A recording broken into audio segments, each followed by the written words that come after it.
Assalamualaikum warahmatullahi wabarakatuh. Konten kali ini sedang acaranya lagi nggak di luar. Ya ada beberapa hal karena faktor kesibukan. Untuk sesi hipnotis ataupun hipnoterapi ada beberapa yang saya lewati dan saya lakukan. Hanya sayangnya memang berkaitan dengan hal privasi. Jadi saya harus menjaga privasi itu dan akhirnya tidak saya rekam ataupun gimana ya, ini demi kenyamanan juga klien-klien saya yang berurusan dengan saya dalam bidang hipnotis dan hipnoterapi. Ya, walaupun saat ini saya temukan banyak hal sebetulnya yang simpelnya mulai dari masalah insomnia lah, lalu ini yang lagi uniknya mengenai judi online. Ini judi online memang luar biasa ya, yang ruang lingkupnya dari mulai usia anak-anak remaja hingga dewasa ya, yang sebetulnya terjebak dengan sistem alias dibodohi. Oke, saat ini saya mau membahas tentang hal-hal yang sebetulnya udah agak riskan sekali ya di era zaman sekarang, dan saya menemukan berbagai hal dan dari berbagai kalangan ya. Yaitu mungkin yang umumnya teman-teman mungkin pernah mendengar istilah berkepribadian ganda ya.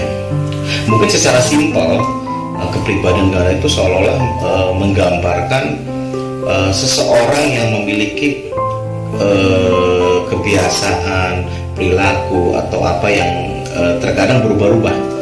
Hari ini baik, tiba-tiba besoknya berubah tidak baik dalam arti perilaku ya. Ada juga perilaku-perilaku yang memang mengarah kepada hal-hal yang mungkin ke arah kriminalitas ya, alias kekerasan. Nah, ada juga istilah-istilah nama-nama seperti alter ego ya. Alter ego itu sama saja sebetulnya dengan istilah berkepribadian ganda. Nah, secara spesifik orang-orang yang mengalami pengaruh-pengaruh ataupun yang mengalami dan atau dia bisa dikatakan mengidap ya, yang dinamakan kepribadian ganda ataupun alter ego, sebetulnya sudah masuk kategori skizofrenia ya. Ini faktor-faktornya memang di kejiwaan ya. Nah, ada keunikan bagi orang-orang yang mengidap kasus seperti itu ya. Dalam keseharian dia sangat baik, sosialnya pun baik sekali. Mungkin dalam masyarakat dia mungkin gemar bersih-bersih, jika bertutur kata sangat lembut, sangat baik sekali. Tetapi di belakang itu banyak hal, dan ini umumnya hanya diketahui oleh kalangan keluarga tersendiri ya, orang terdekat ya. Kalau orang luar mungkin hanya beberapa yang bisa menilai ataupun gimana dari gaya ucapan. Kenapa saya bilang gaya ucapan? Karena rata-rata orang-orang yang mengalami hal seperti ini kebanyakan itu mudah berbohong, dan dia mudah ngeles, dalam arti dia bisa banyak argumen-argumen yang dia plesetkan dengan berbagai hal bila menghadapi suatu permasalahan. Nah, ini yang harus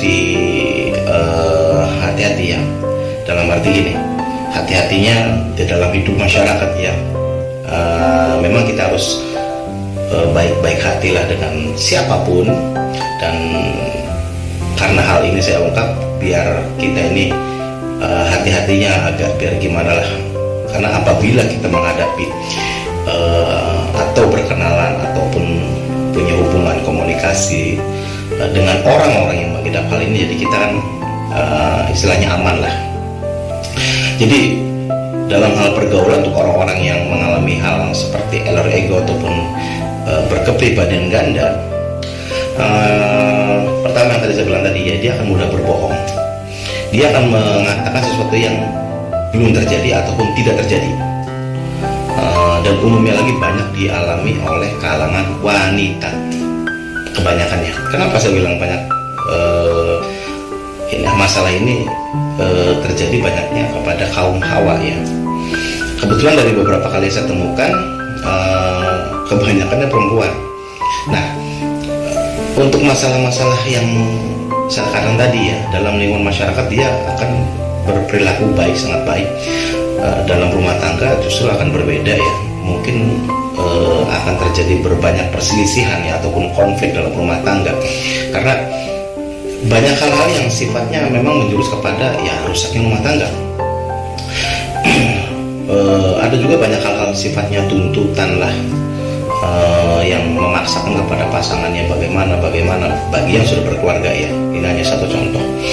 Misalkan seorang istri yang mengalami faktor-faktor tadi ya, inner ego ataupun bisa dikatakan skizofrenia lah. Nah ini mental protektifnya nih kepada suaminya akan sangat berlebihan.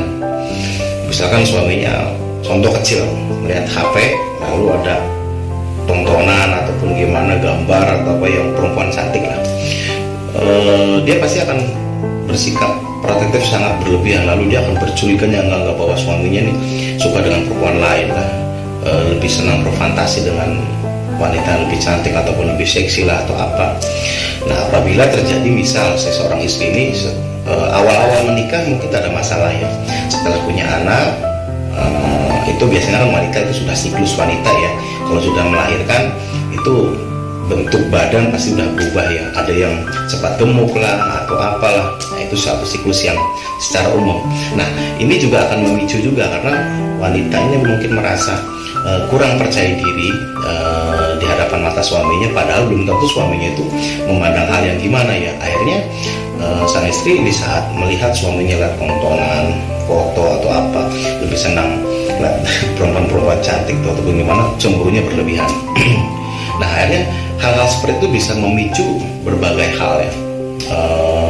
Nanti menganggap suaminya punya selingkuhan lah, lalu jika pergi kemana-mana yang mungkin berlama-lama, berpikirnya wah takut resah kalau macam, wah suaminya nih nyatronin bini muda lah kiranya, ya enggak lah.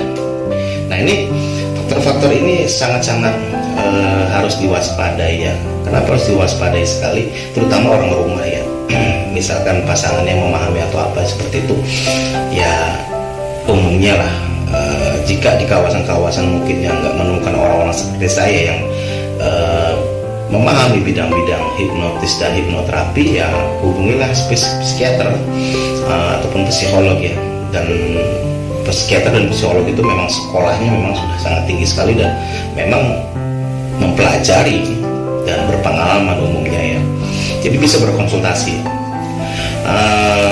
Dan umumnya lagi orang-orang yang mengalami ini jarang sekali ataupun sangat sedikit untuk memahami ada masalah dalam dirinya dan ada yang aneh dalam dirinya lalu menghubungi psikolog ataupun psikiater, yang benturannya adalah malu lah mau mendatanginya atau apalah, terkecuali memang sudah ada dorongan kuat bahwa dirinya sudah ada sesuatu yang aneh ataupun yang nggak wajar, lalu dia bersikeras untuk menghubungi psikiater. Ada apa sih dengan diri saya? Nah, seperti itu. Nah, saya akan berbicara mengenai sebab-sebab, karena semua dasar dan sebabnya itu ada ya. Orang-orang yang mengalami kasus-kasus alter ego ataupun berkepribadian ganda itu ya, umumnya terjadi pada masa lalu ya, ataupun di masa kecil. Nah, contoh wanita ataupun seorang perempuan ya, anak-anak mungkin di saat anak kecil, masih usia kecil itu kerap sekali mengalami kekerasan dalam rumah tangga, yaitu orang tua yang memarahi anak yang secara berlebihan, mungkin dengan bentakan ataupun dengan pukulan. Nah, kenapa saya bilang tadi kenapa banyak dialami kasus-kasus seperti ini kepada wanita, karena mental wanita sama laki-laki beda ya. Mungkin di saat anak-anak ya, laki-laki misalkan bermain sesuatu hal yang bahaya atau kotor-kotoran atau apa, dimarahi oleh orang tuanya, bahkan dipukul pakai kayu atau apa, pola terimanya itu berbeda ya. Walaupun mungkin ada agak baper dikit ataupun gimana, tapi dia masih bisa cepat move on. Berbeda dengan mental dan jiwanya perempuan, dia kuat sekali menanam ataupun tertanam pengalaman-pengalaman yang dianggap dia sedih, marah atau apa gitu ya, itu akan terus terekam terus sehingga usia dewasa. Nah, pola-pola ini yang patut dipahami bagi para orang tua ya, apabila menghadapi ataupun melihat ataupun gimana dengan anaknya yang mungkin dikatakan nakal lah atau apa ya. Ya kita juga harus lihat juga ya, nakalnya sampai batasnya sampai mana dulu ya. Jadi agar kita memberikan sebuah nasihat, memberikan sebuah ganjaran ataupun pelajaran tidak sampai mengarah kepada yang sifatnya kekerasan ya. Karena ini yang sangat-sangat riskan sekali, yang akan terus bermasalah hingga di usianya dewasa ya. Jadi itu penyebab-penyebab utama ya, dan penyebab itu juga sebetulnya bisa mengarah kepada hal-hal lain ya. Misalkan seorang perempuan atau anak kecil gitu, waktu masih usia kecil maksudnya, mengalami sebuah kekerasan yang mungkin agak berlebihan oleh bapaknya, mungkin dibentak terus dipukul lah, atau dia punya hubungan teman dengan siapa selalu dibatasi, membatasi juga jam-jam bermainnya lah atau apa ya, yang terlalu protektif juga.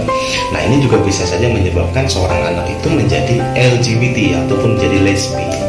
Jadi dia merasa benci dengan sosok bapaknya yang seorang laki-laki, akhirnya dia benci dengan laki-laki. Nah ini juga bahaya banget. Akhirnya sudah terbiasa benci dengan laki-laki sampai dewasa, terus saja benci dengan laki-laki. Akhirnya orientasi seksualnya dia lebih kepada perempuan, karena dirinya perempuan merasa lemah lembut atau apa, dia butuh kasih sayang, dia butuh gimana. Ketemu dengan perempuan lagi yang mungkin sebegitu lagi, ya sudah jadi lesbi. Nah, makanya apalagi zaman sekarang ya, dunia medsos ini masya Allah sangat terbuka sekali dan sangat-sangat luas sekali tentang dunia LGBT ya, entah di Facebook, Instagram, di banyak platform lah, dimana untuk komunikasi ataupun gimana itu sangat mudah sekali, beda dengan zaman dulu ya. Jadi para pasangan-pasangan yang sejenis itu sangat mudah sekali mendapatkan jodohnya lah, seolah-olah seperti itu ya. Jadi untuk di zaman sekarang kita harus lebih protektif juga, dalam arti protektif yang bijaksana ya. Seperti tadi kita kepada anak bagaimana, untuk ya pola pendidikan juga ya. Jadi kayaknya zaman sekarang sama zaman dulu beda deh. Kalau dulu zaman saya kalau saya lagi nakal, bapak saya kalau belum mukul pakai sapu ataupun kayak kalau belum patah tuh yang belum puas. Tapi beda ya, karena saya laki-laki ya, jadi pola diterimanya pun beda ya, nggak sampai gimana-gimana. Dan saya mengakui, oh ya dulu saya pernah salah, karena saya anggap itu pantas saya dapat hukuman gitu. Tapi berbeda dengan perempuan. Nah, kembali lagi kepada masalah yang tadi, inner ego ataupun kepribadian ganda yang mungkin dialami sudah di usia-usia antara 30 tahun ke atas, bahkan sampai 50 tahun lebih ya. Sebetulnya mereka sangat tersiksa sekali ya, karena dari beberapa pengakuan yang saya terima dari beberapa orang yang memang mengalami hal seperti itu, umumnya dia akan mengalami sebuah kesedihan umumnya, dan itu biasanya setiap malam. Dan terkadang dia juga bisa menangis yang nggak jelas apa yang dia tangisi. Sebetulnya itu ungkapan dari sebuah kumpulan-kumpulan memori-memori yang akhirnya menjadi sebuah emosional ya, yang sangat kuat sekali tertanam dalam pikirannya, dan itu berterusan. Tetapi uniknya di saat nanti pagi hari ataupun gimana, dia akan berbeda. Jika dia menghadapi sesuatu lingkungan yang gimana gitu ya, dia terkesan normal saja, gak ada masalah apa-apa. Tetapi yang umumnya tadi saya bilang, dia akan mudah berbohong, dan dia akan mudah gimana ya, apabila berhadapan dengan orang lain, jika membicarakan sesuatu, misalkan yang sudah berumah tangga ya, padahal suaminya baik banget, perhatian atau apa, karena dia ingin mendapatkan perhatian ataupun gimana ya kepada temannya ataupun dia bercerita bahwa oh dirinya ini sering disakiti oleh suaminya lah, sering suaminya gimana. Jadi justru kebanyakan menjelek-jelekan tentang watak sifat suaminya lah, padahal suaminya nggak seperti itu, tidak seperti yang dikatakan. Dan itu sebetulnya hanya sebatas si yang mengidap faktor tadi itu hanya ingin mendapatkan sebuah perhatian. Misalkan temannya, kamu sabar ya, yang gimana lah gitu, jangan sedih aja, nggak boleh gini, kamu harus ingat anak dong, gini ini temannya. Jadi dia akan mendapatkan sebuah gimana ya, perasaan yang agak gimana bila ada temannya yang memberikan sebuah perhatian. Nah, jadi dia hanya butuh seperti itu aja, walaupun resikonya dia harus berbohong, dan umumnya dia tanpa menyadari kalau apa yang dia katakan itu salah, tidak menyadari bahwa apa yang dia katakan itu salah. Nah, ini kan kalau bagi orang-orang yang memiliki agama ataupun ya artinya yang beragama yang baik ya tahu diri kan gitu. Apalagi membuka aib rumah tangga sendiri itu udah dosa ya, apalagi menjelek-jelekan suaminya ataupun gimana, ya dalam ruang lingkup rumah tangga lah. Sekecil apapun yang sifatnya aib kan harus dijaga, orang lain gak perlu tahu. Tapi berbeda dengan orang-orang yang mengalami hal faktor tadi ya.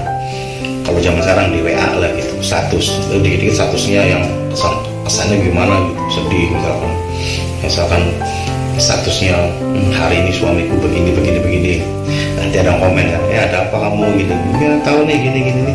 Jadi ya ungkapan kesedihan umumnya yang sifatnya menahan emosi lah, kesabaran segala macam, hanya demi ingin mendapatkan input kata-kata ataupun pesan dari kerabatnya untuk hey sabar ya, ginilah gitulah. Jadi hanya sebatas itu doang. Nah, perilaku seperti itu ya, yang alter ego lah, kepribadian ganda yang sudah mengarah kepada skizofrenia ini sebetulnya banyak hal yang bisa membahayakan ya. Karena ada seorang yang memang saya sudah temui segala macam, uniknya adalah ya, saya bilang unik, tapi uniknya bukan yang baik ya, unik yang tidak baik. Sekarang sudah berumah tangga, di saat dia hamil lalu terjadi sebuah konflik kecil ya. Konflik yang kecil justru dianggap menjadi sebuah konflik yang besar, dan itu orang itu sampai rela untuk menggugurkan anaknya. Ini bahaya, hanya karena jengkel kesal sama suaminya. Nanti saya matiin anak kamu nih dalam perut seperti ini gitulah. Karena ada beberapa kasus lain-lain yang memang mengarah kepada jika yang sudah punya anak lah atau apa, dia justru hampir tidak menyadari kalau udah punya anak yang masih butuh bimbingan lah segala macam, akan dijadikan sebagai tameng ya. Jika marah dengan suaminya, ini anak kamu nih begini, aku akan pukulin anak kamu lagi. Jadi mengungkapkan ataupun melampiaskan kemarahan justru kepada anaknya, yang anaknya justru nggak tahu apa-apa dan nggak punya salah apa-apa. Marah sama suaminya, anak jadi sasaran. Jadi akan memperlakukan sebuah tindakan-tindakan yang di luar batas ya. Karena ada kejadian di mana misalkan anaknya susah makan, lalu dimarahi harus paksa makan gimana dengan perilaku dengan dipukul, dicubit segala macam. Lalu apabila anaknya melakukan sebuah kesalahan, disiksanya yang di luar batas lah. Nah ini juga patut dihati-hati lagi. Kenapa? Apabila ibunya mengalami faktor tadi ya, alter ego lah, kepribadian ganda lah, atau yang sudah mengarah kepada skizofrenia, dia memperlakukan anaknya dengan cara-cara yang saya sebutkan tadi ya. Nah ini justru akan mengakibatkan juga anaknya bisa seperti ibunya. Jadi bukan karena faktor punya gen keturunan, bukan ya. Karena kalau masalah kejiwaan ini sebetulnya nggak selalunya itu karena faktor keturunan, tidak selalunya ya. Nah, tapi karena tadi pola kekerasan tadi yang dilampiaskan kepada anak, nah si anak ini dewasanya ini akan bermasalah, apalagi kalau anaknya perempuan. Dan hal ini sebetulnya yang paling jitu yaitu harus menghubungi seorang psikiater ataupun psikolog ya, dalam bidang medisnya. Dan tetap aja kaitan dengan dunia hipnotis dan hipnoterapi, dan orang-orang yang ahli dalam bidang psikolog dan psikiater memang itu sudah membidangi ilmu hipnoterapi. Nah, jadi kalau misalkan ketemunya ataupun susah yang menemukan psikiater atau psikolog ataupun seorang pakar hipnotis ataupun hipnoterapi, ya pilih aja salah satu yang mana.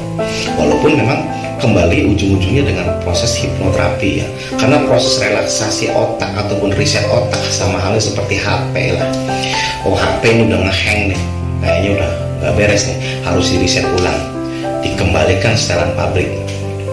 Jadi sama saja manusia juga otaknya butuh di riset ulang ya. Dengan pola hipnoterapi itu insya Allah itu sangat jitu sekali ya, walaupun akan memakan waktu, biasanya terapinya antara 3-5 kali ya proses itu, karena khusus untuk orang-orang yang mengalami hal-hal seperti itu nggak bisa diselesaikan hanya dalam 1 kali ya. Karena otak manusia ini jumlah selnya ini kan jutaan sel ya. Hari ini misalkan oke lah bisa beres, bisa normal, dan itu nanti selang beberapa jam ataupun bisa sampai lebih dari 24 jam itu bisa saja ada perubahan lain-lain. Makanya dibutuhkan pengulangan, di mana sesi hipnoterapi itu biasanya saya lakukan kalau yang menghadapi orang-orang seperti itu, saya membutuhkan waktu setelah lewat 24 jam. Misalkan dalam terapi pertama di jam 3 misalkan, jam 3 sore, dan besoknya jam 3 sore lagi, jam 3 sore lagi. Jadi diusahakan 24 jam, nggak bisa langsung sekaligus. Nah, kenapa saya saat ini kok maunya ngebahas itu ya? Karena memang situasi di zaman sekarang di mana banyak masalah-masalah di masyarakat yang saat ini ya, secara ekonomi lah, lalu masalah-masalah lain-lainnya yang kebetulan menjadi sebab musabab orang pikiran, otaknya segala macam ini menjadi banyak tekanan.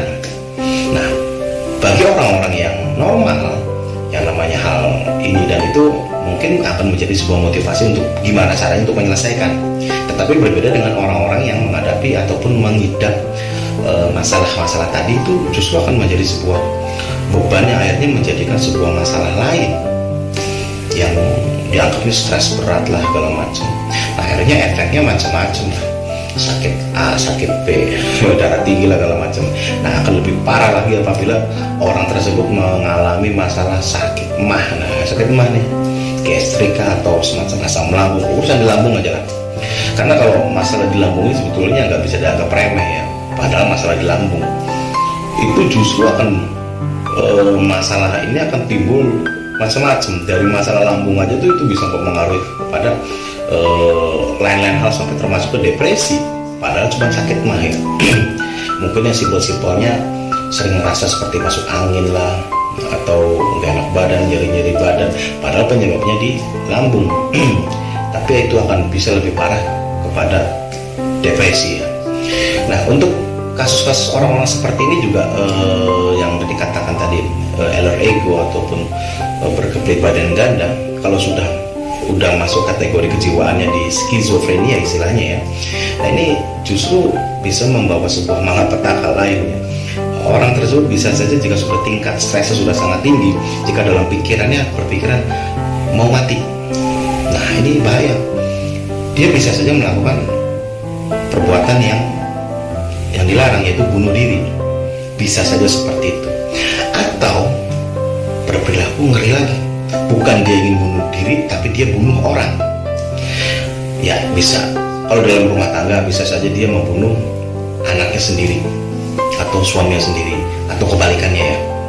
Karena beberapa kali ini di berita mungkin sudah ada di tahun 2023 ini berita-berita di mana seorang bapak membunuh anaknya dengan alasan karena dirinya dalam kesulitan ekonomi lah, inilah itulah. Lah sudahlah, jangan sampai nanti anaknya ikutan susah ataupun gimana, lebih baik dimatiin aja lah, biar anaknya nggak ikutan stres, dan udahlah anak ini nggak punya dosa, pasti langsung masuk surga, biar dianya yang masuk neraka. Nah, itu pola pemikiran yang dimana orang yang sudah nggak bisa punya akal sehat. Bisa dilakukan laki-laki, bisa dilakukan perempuan. Ada juga beberapa berita lain-lain yang dimana seorang ibu meracuni anaknya karena faktor-faktor ekonomi, faktor-faktor konflik rumah tangga. Misalkan suaminya kawin lagi, suami tergoda ini dan itu, akhirnya wah udah kacau lah gitu segala macam. Akhirnya setelah meracuni anaknya sampai mati, dia juga ikutan mati. Nah, itu pola-pola yang terjadi di masyarakat yang sebetulnya belum lama ya, di tahun-tahun sekarang ini ya.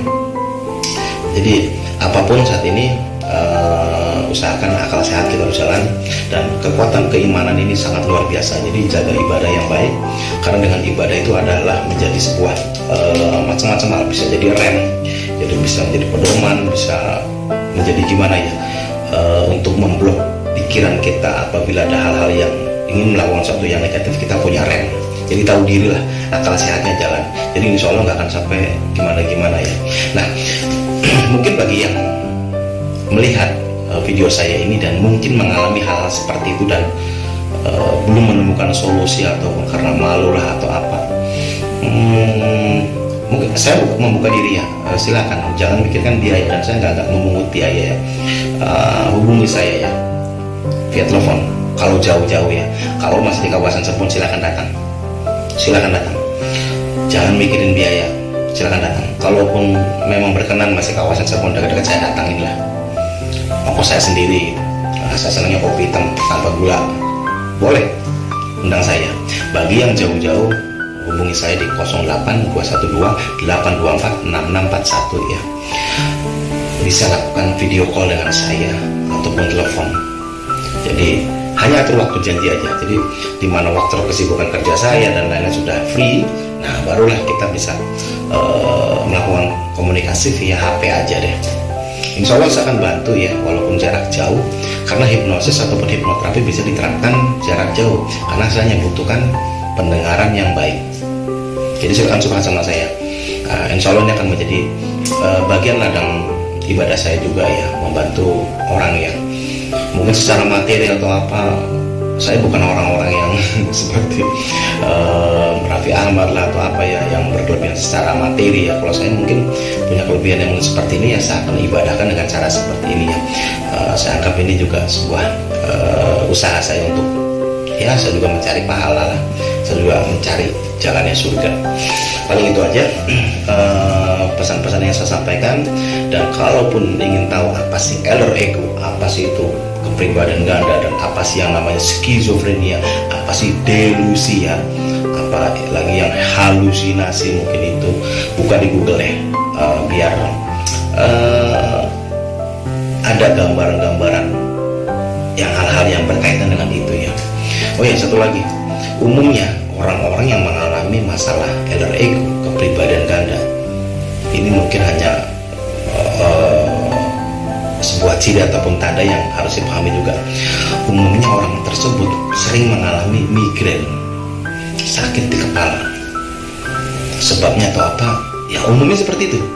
Nah, jadi apabila Anda mengalami hal-hal yang saya maksudkan tadi, lalu dalam kondisi fisik sering mengalami hal-hal migrain lah, sering sakit kepala yang sakit kepala sebelah, dan juga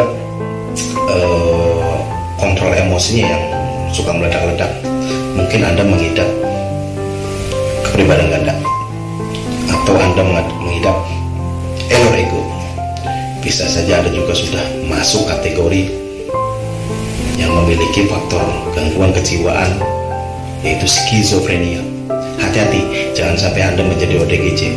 Hidup hanya sekali. Jangan rugi semenit pun ya, atau sedetik pun hidup kita ini rusak dengan hal-hal seperti itu hanya gara-gara kita tidak bisa mengendalikan pikiran kita sendiri. Hidup hanya sekali. Jadi berusahalah normal dan bahagia, karena itu yang penting.